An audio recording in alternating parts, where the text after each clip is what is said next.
tahniah dan syabas kepada rakan niaga dan juga pengedar-pengedar Dunia Sunnah yang telah berjaya sampai ke tahap ini. Dan saya juga nak ucapkan syabas kepada yang dah berdaftar bersama-sama dengan kami, yang dah join bersama-sama dengan kami. Okey, peluang terbuka masih ada. So kepada yang menonton, saya sarankan supaya cepat-cepat kamu join kami. Okey, kerana syarikat kami tak lama lagi bakal mengeluarkan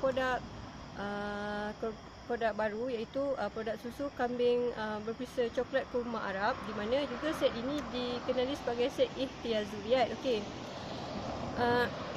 sesuai untuk diminum seisi keluarga dan juga bayi berumur 6 bulan ke atas. Okey, di mana peluang terbuka kepada anda. Komitmen yang syarikat perlukan hanya RM1,000, di mana RM1,000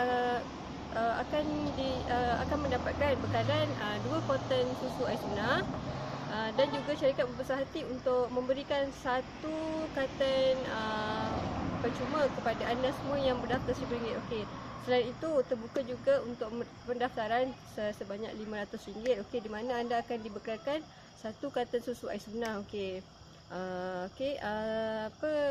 Banyak kelebihan jika anda menyertai kami, di mana produk kami tiada lambakan di kedai-kedai, tiada di kaca televisyen, tiada di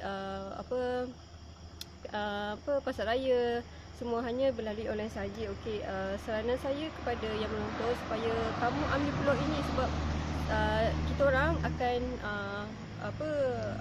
maju bersama-sama dengan anda, kerana selain itu dapat menaikkan nilai taraf hidup, dapat memberikan pendapatan sampingan, dapat